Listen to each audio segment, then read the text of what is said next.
தமிழக மக்கள் அனைவருக்கும் வணக்கம். தமிழக நிலம்நீர் பாதுகாப்பு இயக்கத்தின் அமைப்பாளர், தமிழ் தேச மக்கள் முன்னணிய மயிலாடுதுறை மாவட்ட செயலாளர் இரணியன். கடந்த 34 ஆண்டுகளுக்கு பிறகு வருகின்ற நாடாளுமன்ற தேர்தலில் வாக்களிக்க உள்ளேன். 1989ஆம் ஆண்டு முதல் முறையாக நான் வாக்களித்தேன், 19 வயதில். அதற்கு பிறகு தற்பொழுது நடைபெறுகின்ற இந்த தேர்தலில் மயிலாடுதுறை பாராளுமன்ற தொகுதி வேட்பாளர் ஆர். சுதா அவர்களுக்கு கை சின்னத்தில் வாக்களிக்க உள்ளேன்.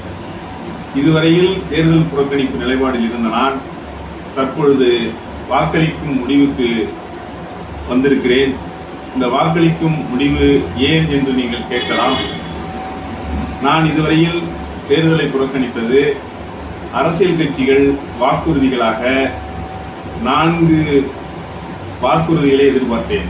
ஒன்று, காசில்லாத கட்டணமில்லாத கல்வியை ஆரம்ப கல்வி முதல் ஆராய்ச்சி கல்வி வரை வழங்குவார்கள், அதற்கான வாக்குறுதி அளிப்பார்கள் என்று.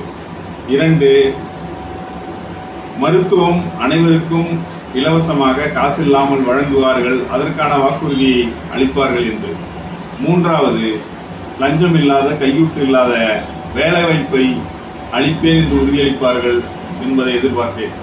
அதுபோல ஒரு தனி மனிதர், ஒரு குடும்பம் என்பது போதுமான அளவிற்கு சொத்துக்களை வைத்துக் கொள்வதும், தேவையற்ற சொத்துக்களை அரசு பறிமுதல் செய்து அது மக்களுக்கு, சொத்து இல்லாதவர்களுக்கு வழங்கப்படும் என்ற வாக்குறுதி அளிப்பார்கள் என்று. இந்த 4 வாக்குறுதியையும் கடந்த காலங்களில் நான் எதிர்பார்த்தேன். எந்த கட்சியும் இதுவரை அந்த வாக்குறுதியை அளிக்கவில்லை.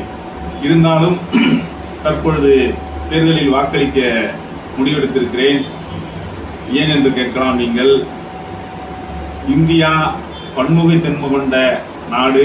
பல்வேறு மொழி பேசக்கூடிய மக்கள் இருக்கிறார்கள், பல்வேறு தேசிய இன மக்கள் இருக்கிறார்கள், பழங்குடி மக்கள் இருக்கிறார்கள், தலித் மக்கள் இருக்கிறார்கள், மத சிறுபான்மை இருக்கிறார்கள், இஸ்லாமியத்தை தழுவக்கூடியவர்கள் இருக்கிறார்கள், கிறிஸ்துவத்தை தழுவக்கூடியவர்கள் இருக்கிறார்கள், சீக்கியத்தை தழுவக்கூடியவர்கள் இருக்கிறார்கள், சைனத்தை புத்தத்தை தழுவக்கூடியவர்கள் இருக்கிறார்கள்.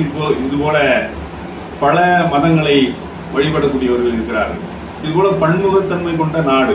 இந்த பன்முகத்தன்மை கொண்ட நாட்டிற்கு ஏற்றார் போல நம்முடைய முன்னோர்கள் அரசியலமைப்பு சட்டத்தை ஏற்றிருக்கிறார்கள்.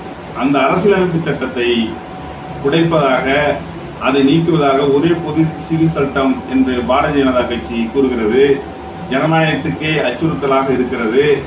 நாட்டினுடைய மக்கள் கடந்த காலங்களில் போராடி பெற்ற உரிமைகளை அழிப்பதாக, நீக்குவதாக இருக்கிறது.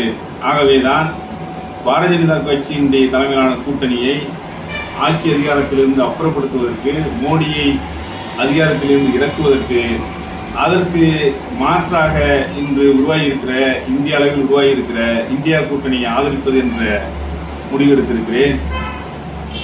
நீங்களும் அந்த இந்தியா கூட்டணியை ஆதரிக்க வேண்டும், அதற்கான வாக்கு அளிக்க வேண்டும்.